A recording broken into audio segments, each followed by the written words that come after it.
الرجيم بسم الله الرحمن الرحيم السلام عليكم ورحمة الله تعالى wabarakatuh. Apa khabar tuan-tuan dan puan-puan sekalian? Alhamdulillah. Saya doakan mudah-mudahan kita semua berada dalam kesihatan yang baik, insya-Allah. Amin ya rabbal alamin. Alhamdulillahi rabbil alamin, nahmaduhu wa nasta'inuhu wa nastaghfiruh wa na'udzu billahi min shururi anfusina wa min sayyiati a'malina. May yahdihillahu fala mudilla lahu wa may yudlil fala hadiya lahu. Asyhadu an la ilaha illallah wahdahu la syarika lahu wa asyhadu anna Muhammadan 'abduhu wa rasuluh. Qala Allah ta'ala fi tanzilih, a'udzu billahi minasy syaithanir rajim. Bismillahirrahmanir rahim.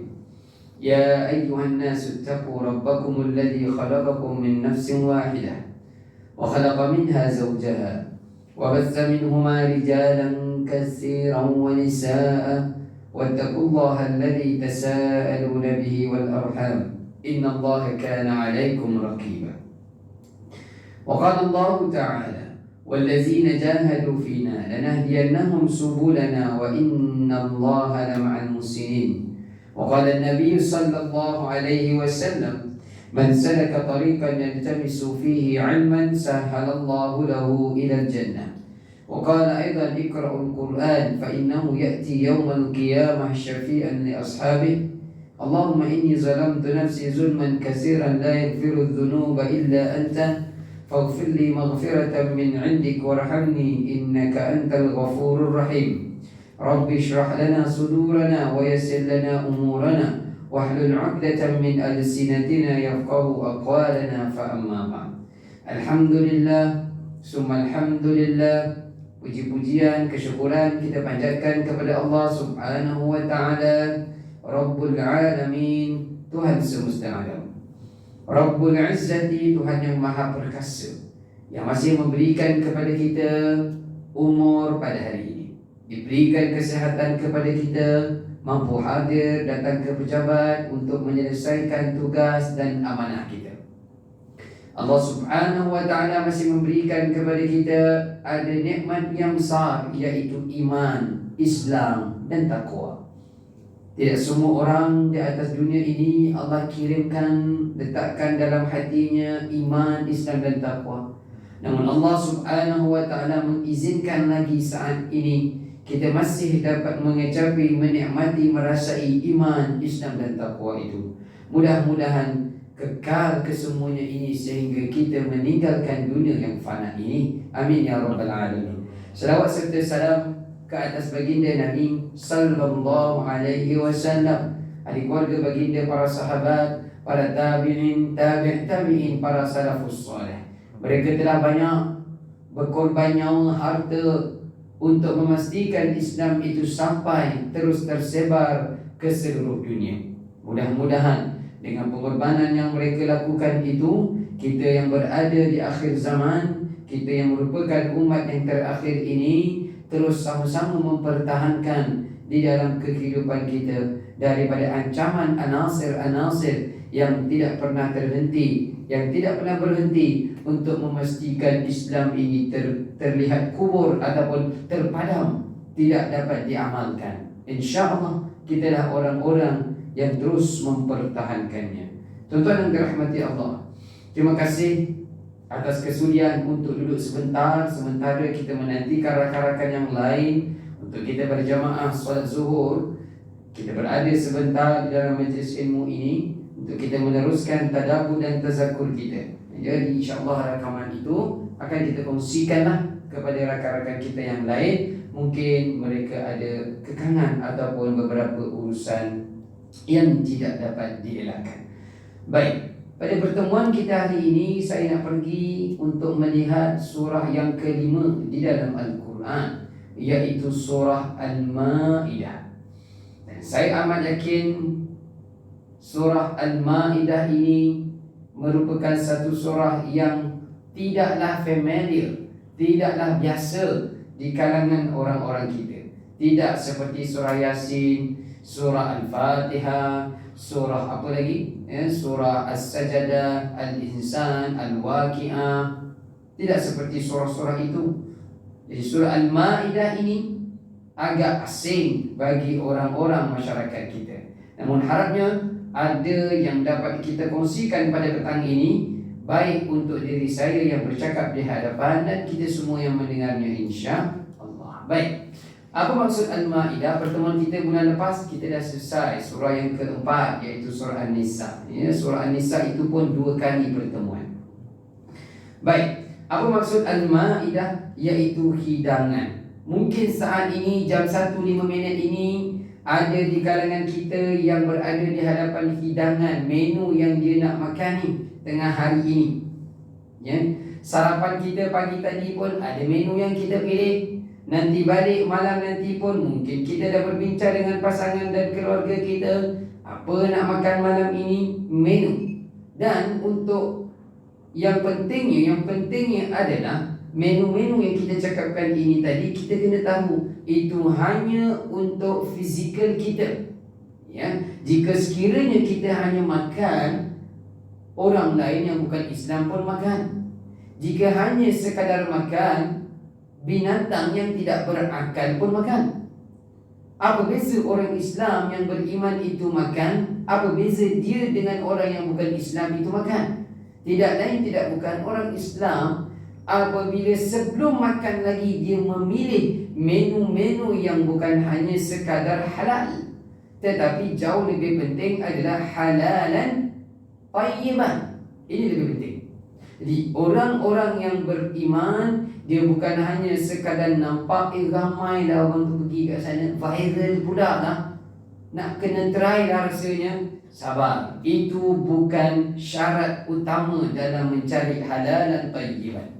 Ya, dibimbangi. Bahkan dah ada yang kena tangkap pun.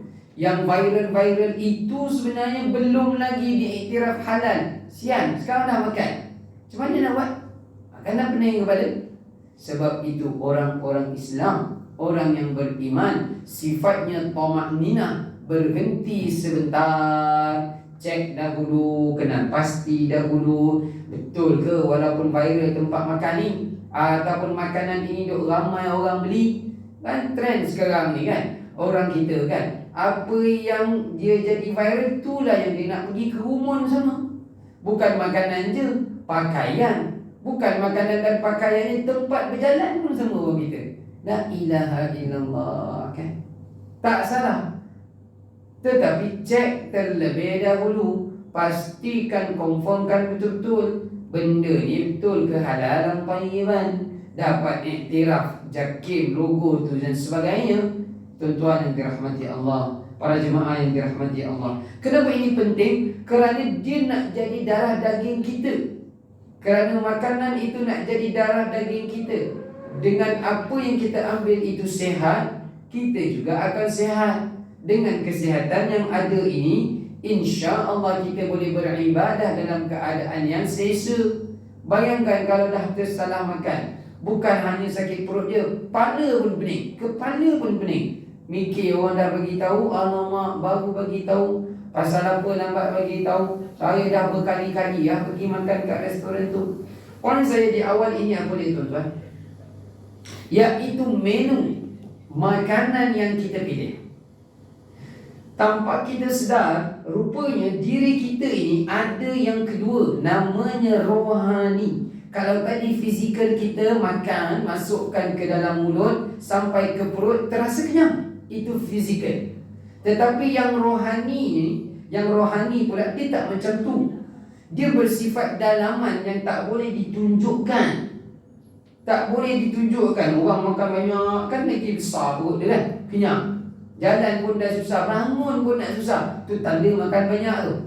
Tetapi kalau rohani ini, dia sesuatu yang dalaman. Yang dimaksudkan adalah jiwa kita pun memerlukan makanan.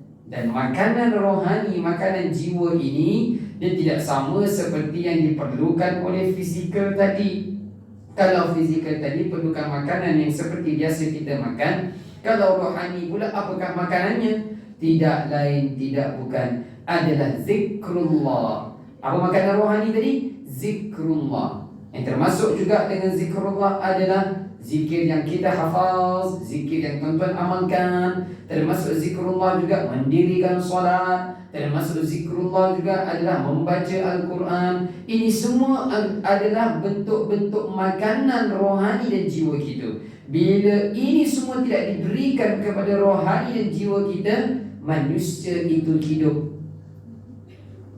hanya sekadar hidup fizikalnya sahaja, tidak jauh beza seperti binatang-binatang, baik binatang yang berada secara buas di hutan ataupun binatang yang diternak haiwan ternakan, namanya al-an'am. Tuan-tuan yang dirahmati Allah, maka cerita dalam surah yang kelima ini namanya Al-Ma'idah, iaitu hidangan. Kisahnya bagaimana? Mari terus saya bawakan ayatnya, mudah-mudahan ada sesuatu yang dapat kita ambil pengajaran. Dia bermula daripada ayat 111 surah Al-Ma'idah ini. Perhatikan bersama-sama. Bismillahirrahmanirrahim. وَإِذْ أَوْحَيْتُ إِلَى الْحَوَارِيِّينَ أَنْ آمِنُوا بِي وَبِرَسُولِي قَالُوا آمَنَّا وَاشْهَدْ بِأَنَّنَا مُسْلِمُونَ إِذْ قَالَ الْحَوَارِيُّونَ يَا عِيسَى ابْنَ مَرْيَمَ هَلْ يَسْتَطِيعُ رَبُّكَ أَن يُنَزِّلَ عَلَيْنَا مَائِدَةً مِنَ السَّمَاءِ قَالَ اتَّقُوا اللَّهَ إِن كُنتُم مُّؤْمِنِينَ قَالُوا نُرِيدُ أَن نَّأْكُلَ مِنْهَا وَتَطْمَئِنَّ قُلُوبُنَا وَنَعْلَمَ أَن قَدْ صَدَقْتَنَا وَنَكُونَ عَلَيْهَا مِنَ الشَّاهِدِينَ. 111 sampai 113. Perhatikan terjemahannya. Dan ingatlah ketika aku ilhamkan kepada pengikut-pengikut Isa yang setia, berimanlah kamu kepadaku dan kepada Rasulku. Mereka menjawab, kami tidak beriman, dan saksikanlah wahai Rasul bahawa kami adalah orang-orang yang berserah diri, yakni Muslim. Ingatlah ketika pengikut-pengikut Isa yang setia berkata, wahai Isa putra Maryam, bersediakah Tuhanmu menurunkan hidangan daripada langit kepada kami? Isa menjawab, bertakwalah kalian kepada Allah jika kalian di kalangan orang-orang yang beriman. 113. Mereka berkata lagi, kami ingin memakan hidangan itu agar tentram hati kami, dan agar kami yakin bahawa engkau telah berkata benar kepada kami, dan kami menjadi orang-orang yang menyaksikan hidangan itu. 3 ayat ini, tuan-tuan, sama-sama kita perhatikan. Kisahnya bagaimana? Nabi Isa alaihi salam merupakan Nabi yang terakhir yang akan bersama-sama dengan orang-orang Bani Israel. Ataupun dengan kata lain, Nabi Isa merupakan Nabi yang terakhir yang ditugaskan oleh Allah untuk berhadapan dengan satu bangsa yang panjang zaman generasinya, iaitu Bani Israel ini. Dia bermula daripada bila Bani Israel ini? Daripada Nabi Yaqub alaihi salam, ya, daripada Nabi Yaqub alaihi salam, panjang. Maka sampai kepada Nabi kita sallallahu alaihi wasallam, dan tak ada dia Bani Israel ini, yang Nabi kita tak berjumpa dengan Bani Israel ini lagi. Maka panjang cerita tentang Bani Israel ini. Dan Nabi Isa alaihi salam pada zamannya dia dilantik menjadi Nabi dan Rasul itu, bukan hanya ada Bani Israel je. Ada satu kumpulan yang kecil daripada Bani Israel itu, keluar satu kumpulan yang kecil, namanya Hawariyin ataupun Hawariyun. Beza baris sahaja, ya. Siapakah pula mereka ni, Hawariyin ataupun Hawariyun ini? Mereka daripada kalangan Bani Israel, kecil kumpulannya, dan mereka itu lebih setia bersama dengan Nabi Isa berbanding dengan jumlah Bani Israel yang ramai itu tadi. Satu. Pandangan yang kedua pula mengatakan Hawariyin ini adalah di kalangan ketua-ketua Bani Israel. Maksudnya contohnya bagaimana mudah nak faham? Yalah, macam dalam Selangor ini pun ada berapa daerah? 8, 9 daerah kan? Setiap daerah tu kan dia ada dia punya wakil dia, wakil rakyat ataupun ketua dia. Maka ada juga pendapat yang mengatakan ya, Hawariyin itu dalam beberapa orang mereka mewakili daerah-daerah tempat tinggal Bani Israel itu. Kisahnya bagaimana? Satu hari, taklah kata mereka ni taat setia. Satu hari mereka datang, Hawariyin ini sahaja, mereka datang jumpa Nabi Isa alaihi salam dengan satu permintaan yang aneh yang tidak pernah diminta oleh umat-umat yang sebelum ini. Apa mereka minta? Mereka bertanya kepada, mereka jumpa Nabi Isa dan mohon, boleh tak Tuhan engkau ayyunazzila alaina ma'idatan minas sama'? Boleh tak wahai Isa putra Maryam, mohon kepada Tuhanmu turunkan hidangan daripada langit. Ini benar. Kalau hidangan okey je, tetapi nak minta hidangan itu turun daripada langit, ini dah aneh. Ini yang peliknya. Maka dengan segera, dengan pantas Nabi Isa memberikan respon, qalat taqullaha in kuntum mu'minin.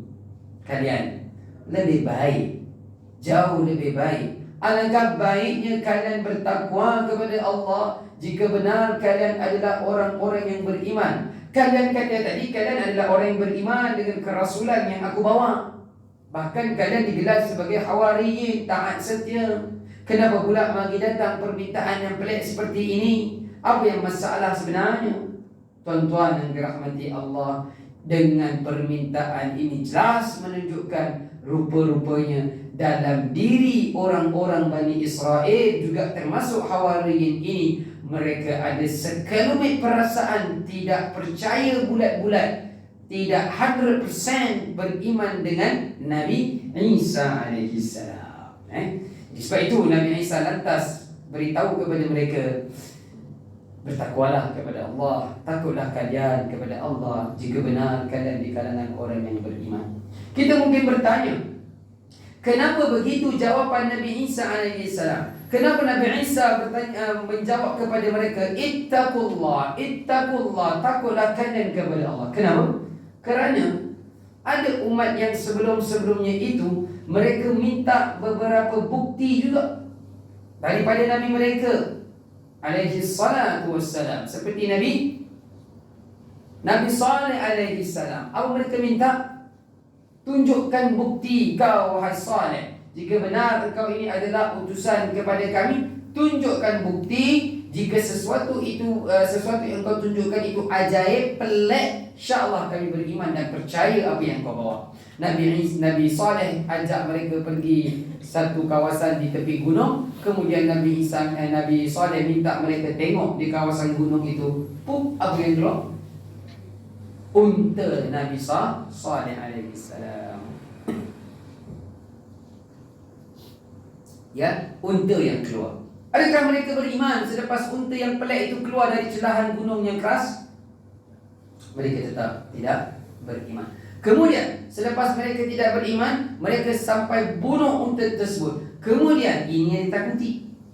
Ini yang ditakuti oleh Nabi Isa alaihi salam. Bukti sudah sampai, mereka tentang yang paling ditakuti akhirnya akan datang azab Allah Azza wa Jalla. Ini yang ditakutkan oleh Nabi Isa alaihi salam. Ahlan wa sahlan. Silakan rapat-rapat. Mari bersama dalam majlis ilmu. Ahlan. Anak-anak muda seronok tengok. Alhamdulillah. Ni dia main pada mana? Kerja. Sebelum ni tak pernah nampak. Kerja. Kan? Ahlan. Silakan.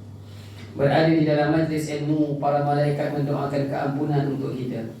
Para malaikat mendoakan ketenangan dalam kehidupan kita. Para malaikat mendoakan kerahmatan dalam kehidupan kita. Itu janji Nabi sallallahu alaihi wasallam. Baik. Kita nampak jawapan Nabi Isa alaihi salam ini minta bertakwa. Rupanya apa yang paling ditakuti harapnya tidak berulang. Seperti umat-umat yang terdahulu diberikan azab oleh Allah selepas bukti jelas sampai di hadapan mata mereka. Tetapi inilah perangai Bani Israel, tuan-tuan. Inilah perangai Bani Israel sejak zaman berzaman sehingga zaman kita pada hari ini. Mereka tidak berdiam. Apa mereka kata pada ayat yang seterusnya? Bila Nabi Isa dah kata begitu kepada mereka, mereka kata, Nabi Isa, wahai putra Maryam, kami hanya ingin memakan hidangan itu agar tentram hati kami. Nampak? Selama ini hati mereka tidak tentram. Betul ke Isa ini Nabi? Betul ke Isa ini adalah Rasul diutuskan kepada kami? Betul ke Injil yang dia bawa ini daripada langit dibawa oleh Jibril alaihi salam? Ada masalah hati. Hati tidak tentram. Pertama mereka harapkan dapat makan. Kemudian hati jadi tentram. Dan yang ketiga, agar kami yakin bahawa engkau telah berkata benar kepada kami. Nampak? Ada masalah hati. Ya? Ada tidak dalam dirinya ada rasa tidak yakin terhadap Nabi Isa alaihi salam. Kemudian mereka kata yang terakhir, mudah-mudahan kamilah orang yang terpilih untuk menyaksikan hidangan itu turun daripada langit. Tuan-tuan, apabila mereka jawab yang seperti itu, maka Nabi Isa pun lantas berdoa kepada Allah. Ayat seterusnya saya bacakan terjemahannya 114. Isa putra Maryam berdoa, wahai Tuhan kami, turunkanlah kepada kami hidangan dari langit, yang hari turunnya itu nanti akan menjadi hari raya bagi kami, yaitu bagi orang-orang yang sekarang bersama kami ataupun yang datang setelah kami. Dan ia menjadi tanda bagi kekuasaan Engkau. Berilah kami rezeki, dan Engkaulah sebaik-baik pemberi rezeki. Allah berfirman, bila mana Nabi Isa dah berdoa seperti itu, Allah berfirman, sesungguhnya aku akan menurunkan hidangan itu kepadamu, tetapi barang siapa yang kafir, yakni kufur, di antaramu setelah turunnya hidangan itu, maka sesungguhnya aku akan mengazabnya dengan azab yang tidak pernah aku timpakan kepada seorang pun di antara umat manusia semesta alam. Tuan-tuan dirahmati Allah, apabila telah didesak Bani Israel dengan jawapan-jawapan mereka, Hawariyun itu tadi dengan jawapan mereka terhadap Nabi Isa alaihi salam, dalam tafsiran disebutkan pada ayat 114 ini, akhirnya Nabi Isa mendirikan solat 2 rakaat. Kemudian pada sujud yang terakhirnya dia berdoa seperti ayat 114 ini. Wahai Allah, Rabbana anzil alaina ma'idatan minas sama' takunu lana 'idan li awwalina wa akhirina wa ayatan mink warzuqna wa anta khairur raziqin. Doa. Tak apalah, wahai Allah, turunkanlah hidangan daripada langit ini depan mata kepala mereka ini. Mudah-mudahan itu menjadi hari raya buat mereka, untuk kami yang berada pada hari ini ataupun orang-orang yang selepas kami. Itu semua harapnya Nabi Isa harapkan, itu semua menjadi tanda kebesaran kekuasaan Engkau. Harapnya mereka selepas ini lebih kuat keimanan dan keyakinan terhadap kerasulan yang aku bawa ini. Warzuqna wa anta khairur raziqin. Wahai Tuhan kami, Engkaulah sebaik-baik pemberi rezeki. Tuan-tuan, selepas sahaja dalam tafsiran disebutkan, selepas sahaja Nabi Isa selesai solat tersebut, maka benar-benar turun hidangan daripada langit. Ini tak ada ulang kan? Di surau lain ada cawan, ada penutup. Bayangkan buku ni, dulang-dulang. Mungkin bila kali terakhir makan dalam dulang? Bila kali terakhir? Saya baru minggu lepas makan dengan jemaah dekat Taif, kan? Saya baru balik umrah kemarin, kan? Dah lama kita tak makan dalam dulang, Try lah makan dalam dulang dengan family. Ya. Dah lama try. Balik beli dulang makan dengan mak, makan dengan ayah, lain feel dia. Kan? Jadi Nabi Isa doa dah habis tu turun. Mereka tunggu, tengok memang nampak dulang. Dalam tafsir disebutkan besar dulang tu. Bila depan mata, satu saja turun depan mata mereka.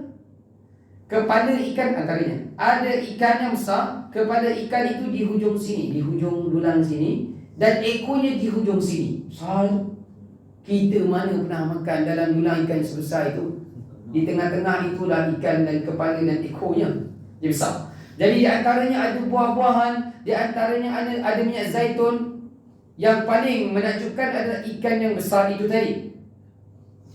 Kalau kita lah kan, keluar ni nanti, balik ni nanti kan, keluar daripada bangunan ni pukul 5 petang nanti kan, pakat semua pasukan keluar. Pakat keluar daripada bangunan ni, tiba-tiba nampak satu objek ni turun dengan dulang dalamnya penuh dengan makanan. Kita rasa bagaimana perasaan? Bagaimana perasaan? Ha? Gembira? Oh, ni sama macam Bani Israel punya perangai. Tak boleh gembira. Kita akan rasa apa? Boleh. Ajaib. Sebab ini mukjizat ataupun ini kebesaran Allah. Dia tidak boleh rasa gembira. Sebab bahayanya bila benda itu dah sampai, kemudian ada kufur, terdetik kufur nikmat tersebut, azab akan sampai. Bila benda pelik ini datang, yang pertamanya kita rasa kerdil dan rasa takut. Ini kebesaran Allah depan mata kita. Yalah, kalau yang hantar makanan tu Food Panda, Grab, ini biasa. Tetapi dia turun tiba-tiba sendirian. Mereka tak takut pun. Ni Bani Israel Hawari ni tadi, mereka tak takut. Bahkan mereka gembira tu. Nampak Nabi Isa dah layan permintaan kita ni. Mereka tak takut. Mereka tak jangka selepas itu azab akan sampai. Maka Nabi Isa pun minta mereka boleh makan. Makanan ini tidak akan putus, tidak akan habis. Semua boleh makan, tetapi kena ikut syarat. Makanan ini tidak akan terputus. Semua akan dapat hak masing-masing, tapi kena ikut syaratnya. Yang pertama, syarat yang pertama, dalam tengah beratur ni, dahulukan anak yatim, dahulukan wanita, ibu tunggal depan, mereka di barisan hadapan. Syarat yang pertama. Yang lain-lain yang lelaki apa semua ni di belakang. Syarat yang kedua, bila tiba giliran anda, jangan ada cuba-cuba untuk tapau bawa balik. Kan? Pergi lah jamuan raya kan, pergi kenduri tahlil, kenduri kahwin, jangan cuba bawa Tupperware beratus saja. Habis, you turn balik. Ataupun dah habis makan di meja makan, datang balik betul. Itu syaratnya. Mudah, rasa macam mudah. Syarat pertama mereka boleh ikut. Tetapi syarat yang kedua ini yang ada sifat tamak dalam diri mereka. Bila tiba giliran, kan dah beratur banyak, dah lah mereka ni belakang sekali. Tiba pada giliran dia, aku dah beratur banyak, entah-entah nanti nak U-turn balik, silap-silap habis. Terlupa pesanan Nabi Isa AS. Mereka pun ada yang bungkus bawa balik. Maka makanan itu terhenti. Di awal itu lagi mereka dah tak lepas. Maka ini yang Allah sebutkan pada ayat 115. Mereka pasti akan menjadi orang-orang yang kufur nikmat. Kita nampak cerita ni macam cerita sejarah, cerita umat Nabi Isa, cerita Bani Israel. Sebenarnya ada kaitan dengan kehidupan kita pada hari ini. Apa sifat yang diajarkan jangan ada dalam diri kita ini? Sifat tamak. Yang mana kita nampak sifat yang macam Bani Israel lakukan ini, nampak gaya ada je pada zaman kita hari ini. Orang punya, dah dia punya, memang dia punya. Orang punya pun dia nak rebutkan juga.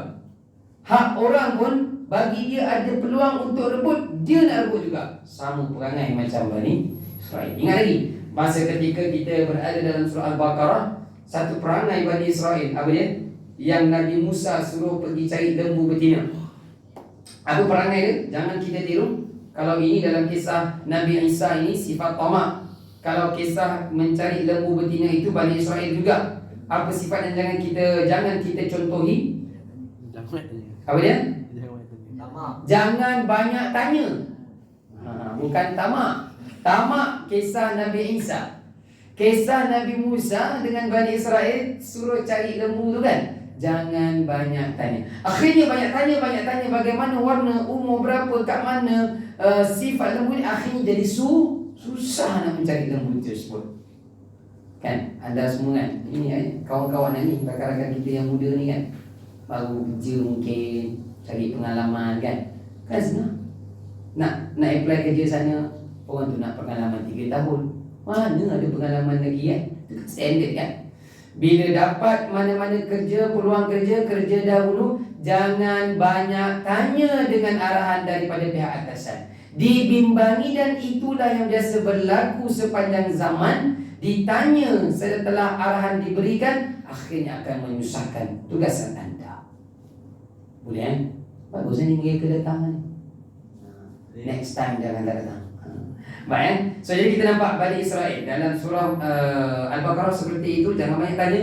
Dalam kisah surah Al-Ma'idah ini, mereka ada sifat pertama. Akhirnya terhenti makanan tersebut. Allah kata apa dia? Fa inni mu'azzibu 'azaban la u'azzibuhu ahadan minal 'alamin. Sesungguhnya kami akan mengazab, aku akan mengazab mereka itu, di mana azab itu tidak pernah diberikan terhadap orang-orang yang lain. Tuan-tuan yang dirahmati Allah Subhanahu wa taala sekalian, maka itu kisah Bani Israel di dalam surah Al-Maidah ini yang menceritakan kepada kita tentang hidangan yang turun, menu yang datang daripada langit di hadapan mereka, tetapi akhirnya mereka kufur.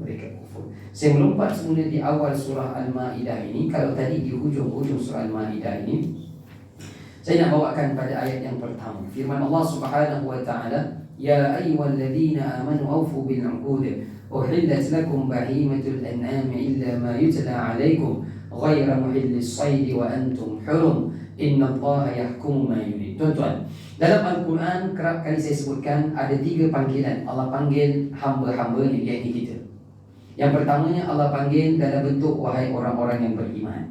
Yang pertamanya Allah panggil dalam bentuk wahai orang-orang kafir. Dan yang ketiganya Allah panggil wahai sekalian manusia. Yang paling banyak disebutkan dalam Al-Quran adalah wahai orang-orang yang beriman. Bunyinya ya ayyuhalladzina amanu. Kurang lebih dalam Al-Quran ada 86 kali. Dan paling banyak disebutkan ya ayyuhalladzina amanu ini berada dalam surah Al-Maidah ini 16 kali. Minimum 16 kali Allah panggil wahai orang-orang yang beriman. Cuba saya perhatikan ayat yang pertama saya bacakan tadi, perhatikan terjemahannya. Wahai orang-orang yang beriman, penuhilah, tunaikanlah, tepatilah janji-janji kamu. Itu kan. Ya ayyuhallazina amanu awfu bil 'uqud. Panjang ayatnya, tetapi saya ambil yang ringkas itu saja, yaitu Allah panggil seru kepada orang yang beriman. Ada al-uqud. Apa maksud al-uqud ini? Janji-janji kita. Tuan-tuan yang dirahmati Allah, kita sebagai seorang suami ada amanah tanggungjawab sebagai ketua keluarga. Kita sebagai seorang suami, dalam tanggungan kita ada isteri, ada anak-anak. Kita juga ada ibu dan ayah. Kita sebagai seorang anak pula, mungkin kita sudah berada pada satu tahap yang tinggi dalam kerjaya kita. Di bawah kita ada staf ataupun ada orang bawangan. Ini semua disebutkan sebagai al-uqud, amanah yang kita kena tunaikan. Maka orang yang beriman, Allah minta apa dia? Aufu. Apa maksud aufu ini? Tolong tunaikan janji-janji anda. Tuan-tuan yang dirahmati Allah, apabila kita hidup bermasyarakat, maka kita tidak terlepas dengan tanggungjawab dan amanah. Ingat, kerap juga yang saya sebutkan di tempat tuan-tuan, ketika sebut tentang amanah, tentang janji ini, jangan lupa ayat yang menyebutkan bahawa kesemuanya itu pasti akan ditanya nanti di mahsyar Allah dengan bunyinya faman ya'mal misqala dzarratin khairan yarah wa man ya'mal misqala dzarratin, tidak sedikit pun terlepas di atas mizan Allah Subhanahu wa taala. Tuan-tuan, jangan seronok jangan terlampau gembira untuk menyambut tanggungjawab dan amanah ini. Sepatutnya apabila diberikan amanah dan tanggungjawab kepada kita, kita bertafakur sebentar, diam, renung sebentar, mohon kepada Allah agar dapat kita tunaikan, laksanakan amanah tanggungjawab ini selari dengan redha Allah, bukan selari dengan redha manusia dahulu, selari dengan redha Allah. Biarlah di atas dunia ini pun manusia tak suka dengan apa yang kita lakukan, mungkin disebabkan kita ikut strict sangat dengan Al-Quran dan As-Sunnah, iaitu nak cari redha Allah. Biarpun manusia tak suka kepada kita, tinggalkan mereka tuan. Tak perlu kita sampai rusing kepada. Kerana nanti yang akan menimbang kita di mahsyar Allah bukan manusia, tetapi Allah Azza wa Jalla. Maka tuan-tuan yang dirahmati Allah, peringatan untuk kita bersama pada ayat yang pertama ini, jangan suka mencari tanggungjawab, amanah ataupun jawatan. Tetapi bila jawatan ataupun amanah itu diberikan kepada kita, mohon kepada Allah agar dapat dilaksanakan, ditunaikan selari dengan kehendak Allah Subhanahu wa taala. Jangan lupa, pasti ia akan ditanya nanti di mahsyar Allah. Kemudian saya pergi pada ayat yang ke-6.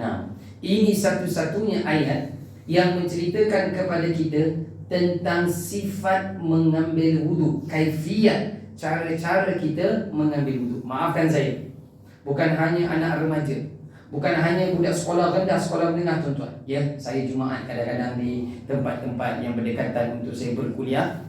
Bukan kita mencari, tengok sibuk orang tengah ambil wudu, tengok ngintai, tak. Tetapi bila dia ambil wudu sebelah kita, ada kesilapan yang dia buat, kita boleh kesan ataupun boleh perasan. Sedih tuan-tuan, kerana wudu ini merupakan syarat sah. Sebentar, yang dah siap solat kan, dah siap tanya parakan. Lebih baik selepas ini solat berjamaah. Ya, lebih baik. Pahalanya berapa kali ganda? Salah. Minimum anda solat seorang 10. Jika anda solat berjamaah berapa kali ganda? 27 kali ganda. So jadi 5 minit 10 minit tadi anda kerugian 17 pahala. Dapat? Baik, saya ingatkan kepada anda yang muda, tolong ketika mengambil wudu bermula daripada saat berkumur. Walaupun ia sunat, bermula daripada berkumur sehingga membasuh kaki sesempurna mungkin kena usaha. Ada orang solat 1000 rakaat tetapi wudunya hanya sekadar air itu alir-alir jalan tanpa gosok di celahan jari ini. Ni celahan jari ini, kuku mungkin panjang, tak diusahakan sampai. Begitu juga di celahan kaki jari, tidak sah walaupun 1000 rakaat.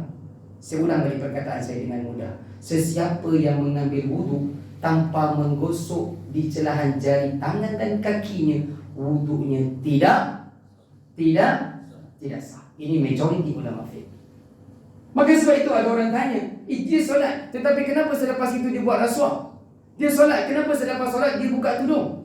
Kerana bermula daripada wudu, dia tidak jaga dengan sesempurna mungkin. Nampak? Kerana Allah ingin melihat rohani kita ketika beribadah, bukan fizikal kita.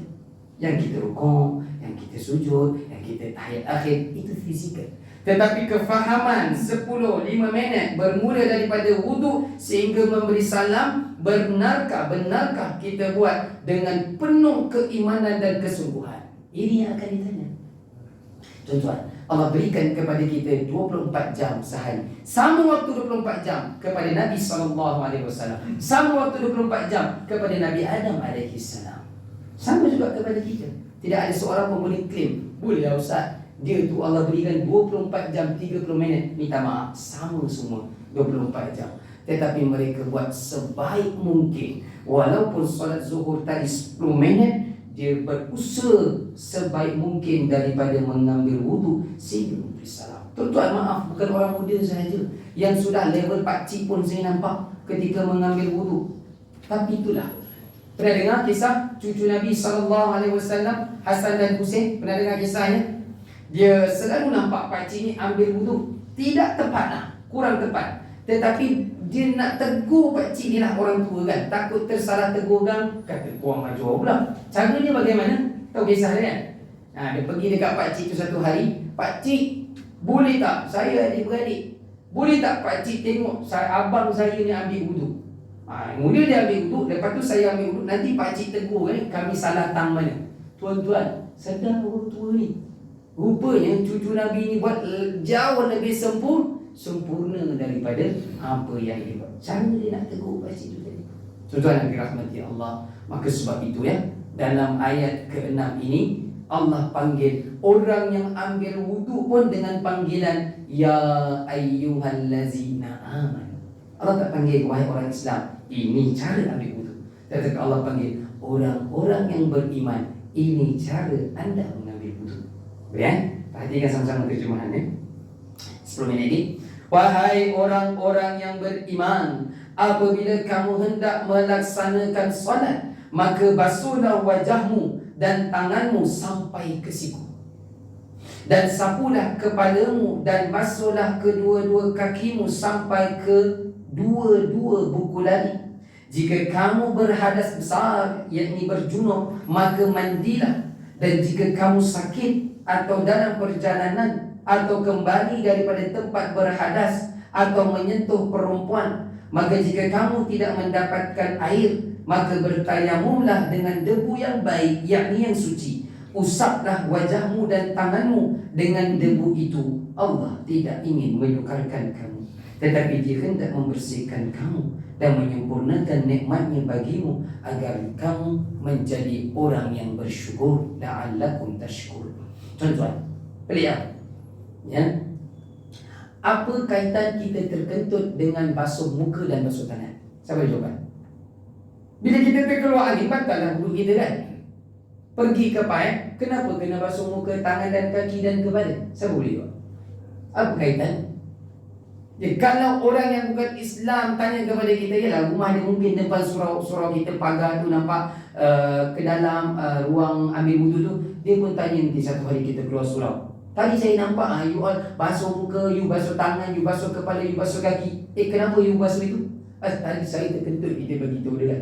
Terkeluar angin. Dia mungkin akan confuse. Yang keluar angin kat tempat lain, kenapa anggota lain pula yang dibasuh? Ada jawapan tak tuan-tuan?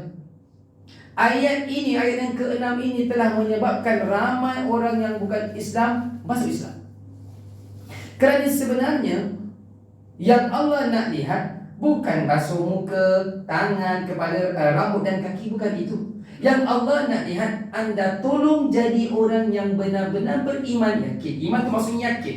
Tolong yakin dengan arahan Allah. Bila Allah kata basuh muka dalam ayat ini, kemudian tangan, kemudian kepala, kemudian kaki, jangan pula kaki dulu, kaki kan kotor dulu. Banyak menapak ke sana ke sini. Wajahlah sekali ya, tak kotor mana pun. Tuan-tuan, Allah nak minta ikut step by step. Ini ciri orang yang benar-benar yang yakin. Yang Allah nak sucikan sebenarnya. Jadi kalau orang tanya macam tadi tu kan, jawapannya sebenarnya Allah bukan minta semata kita bersihkan muka, tangan dan kaki, tetapi rohani kita. Kan tadi saya sebutkan di awal pertemuan kita, rohani kita pun perlukan makanan. Antara makanan rohani adalah ikut taat segala perintah, jauhi larangan Allah. Walaupun dia agak tak logik, walaupun tidak logik dalam pandangan manusia, tetapi selagi itu arahan yang ada dalam Al-Quran, dalam hadis-hadis Nabi SAW, walaupun tidak logik, kita kena ikut. Tuan-tuan yang dirahmati Allah, bila kita bersoal itu tadi yang macam Bani Israel, kisah nak cari lembu betina, menyusahkan, menyukarkan mereka akhirnya. Kemudian cuba kita tengok di hujung ayat ini, Allah kata, وَلْيُتِمَّ نِعْمَتَهُ عَلَيْكُمْ لَعَلَّكُمْ تَشْكُرُونَ. Tuan-tuan, ayat itu nikmat. Ya, mungkin ada tak tuan pernah pengalaman bertayamum tak? Pernah pengalaman bertayamum? Ada pernah. Pun dah tak ingat Mungkin ada di kalangan kita dalam seumur hidup tak pernah bertayamum pun.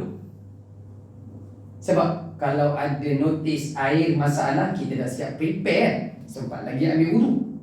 Mungkin kita tidak ada pengalaman. Jadi Allah nak beritahu dekat sini, air merupakan nikmat. Air merupakan nikmat yang besar. Dalam surah Al-Mulk yang kita baca sebelum tidur pun disebutkan, dalam surah An-Nahl pada juzuk ke-14 pun disebutkan, air ini sumber kehidupan penting. Jadi bila air ini ada, ketika kita mengambil wudu tadi dipilih kita ni, baik di surau kita, baik di rumah kita, nanti di masjid rumah kita, tolong ambil, buka, pilih itu sekadar yang perlu. Bukan selagi boleh. Tuan-tuan, kita akan rasa nikmat sebenar-benarnya apabila dia ditarik perlahan-lahan oleh Allah Azza wa Jalla. Ada sekarang dalam keadaan Malaysia ini hujan setiap hari. Hari ini ada dalam dunia ini negara yang berhadapan dengan kemarau. Bayangkan bagaimana mereka nak cari sumber kehidupan, yakni air. Siap mereka. Ya, kalau di Afrika cuba tengok National Geographic.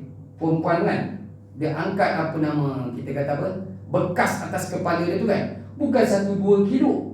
Berjalan tu 20-40 kilo. semata-mata dekat sana dikatakan ada sumber air. Belum pasti tu. Yang penting pergi dulu. Mereka bukan macam kita ada WhatsApp, kawan kat sana kata, confirm ni video call, di sini confirm ada air ni video call. Kita pun semangat nak pergi, yakin. Tak, kawan beritahu sana ada air. Pergi atas kepada bawa 40 kilo dalam keadaan belum pas, kerana nikmat sudah tiada. Pada ketika itu manusia mula rasa bernilai nikmat ini. Jadi tuan-tuan, ada satu hari Nabi SAW dan para sahabatnya ambil wuduk di sungai yang sedang mengalir. Sungai sedang mengalir. Nabi tegur sahabat yang sedang ambil wuduk dekat sungai tu, jangan membazir. Jangan membazir. Dalam hadis disebutkan lam yusrif. Apa maksud lam yusrif? Jangan membazir. Kalau kita pun pelik, apa siapa pula Nabi nak tegur? Mana saya buka pilih payah. Dah air tu mengalir, saya ambil je lah, mana di kaki. Tak. Yang pergi basuh muka sampai 4 kali tu kenapa? Yang basuh tangan sampai 5 kali tu kenapa? Dia maksimum 3 kali. Jadi ketika sahabat itu basuh kali keempat, kali yang kelima, Nabi tegur, itu sifat membazir walaupun berada di anak sungai. Boleh? Jadi tuan-tuan yang dirahmati Allah, ayat ini juga mengajarkan kepada kita, tolong kita syukuri nikmat yang Allah berikan kepada kita ini. Dalam keadaan kita syukuri itu, Allah minta jangan membazir. La'allakum tashkurun. Di penghujung ayat ini Allah sebutkan, mudah-mudahan kita yang ikut arahan-arahan ini akan menjadi orang yang bersyukur. 2 minit yang terakhir, tuan-tuan, walaupun ayat ini disebutkan basuh muka, wajah, kemudian basuh tangan ilal marafiq sampai ke siku, kemudian basuh kepada kamu, tetapi ada hadis yang menjelaskan lagi basuh wajah, tangan, kepala dan juga kaki ini. Apa hadisnya? Saya kira tuan-tuan pernah dengar perkataan ini. Dalam satu hadis Nabi sebut Ghurram Muhajjalin. Di hari kiamat ada satu kumpulan yang namanya Ghurram Muhajjalin. Pernah dengar nama ni? Pernah dengar kumpulan ini? Siapakah Ghurram Muhajjalin ini? Mereka nanti yang di hari kiamat di mahsyar Allah, anggota wuduk mereka bercahaya. Ghurram Muhajjalin maksudnya anggota wuduk mereka di mahsyar Allah bercahaya. Siapa mereka ni? Iaitu saat dia mengambil wuduk dahulu di atas dunia, mereka melebihkan basuhan. Ya, bila kata basuh siku, dia akan lebihkan sampai ke sini. Maksudnya bukan sampai ke sini saja, bukan sampai di tajam ini, dia lajak sampai ke sini. Nanti yang bercahaya itu di mana? Yang ini, yang lebihan ini.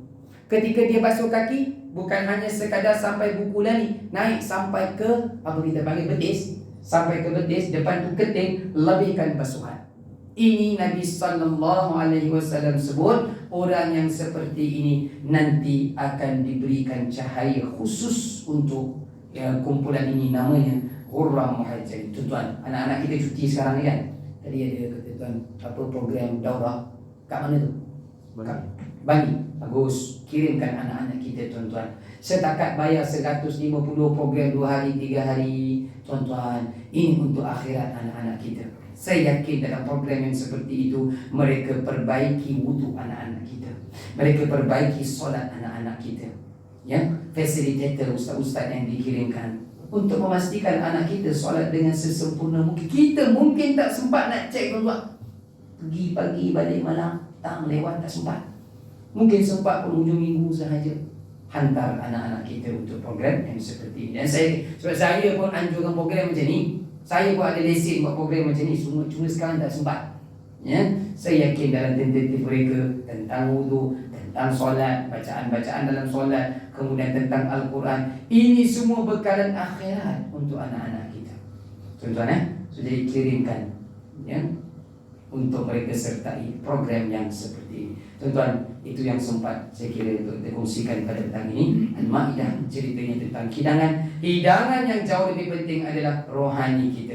Allah kirimkan 114 menu di dalam Al-Quran, iaitu 114 surah. Tanya sebentar pada diri, apakah benar kita sudah faham menu-menu yang telah Allah kirimkan kepada Nabi SAW sampai kepada kita ini? Maka itu semua jawapannya itu berada dalam diri tuan-tuan. Saya mohon kemaafan di atas kekurangan terkasar bahasa. Panjang umur rezeki, insyaAllah kita pergi pada surah yang seterusnya, iaitu Al-An'am pada pertemuan akan datang, InsyaAllah. Aku qawli hadza wa astaghfirullahalazim li wa lakum. Assalamualaikum warahmatullahi ta'ala wabarakatuh. أعوذ بالله من الشيطان الرجيم. بسم الله الرحمن الرحيم. الحمد لله رب العالمين، والصلاة والسلام على أشرف الأنبياء والمرسلين وعلى آله وصحبه أجمعين. Ya Allah, ya Tuhan kami, jadikanlah perhimpunan kami pada petang ini perhimpunan yang Engkau rahmati. Perpisahan kami selepas ini perpisahan yang tiada maksiat padanya. Ya Allah, ya Tuhan kami, jadikanlah Al-Quran ini musim bunga di dalam hati-hati kami, mudah untuk kami membacanya siang dan malam, mudah untuk kami faham, mudah untuk kami menggunakan di dalam kehidupan kami seharian. Ya Allah, ya Tuhan kami, tunjukkan kami jalan yang lurus. Wa sallallahu ala sayyidina Muhammad wa ala alihi wa sahbihi wa baraka wa sallam. Walhamdulillahi rabbil alamin. Taqabbalallahu minna wa minkum. Kita tangguh dengan kafaratul majlis dan surat Subhanallah.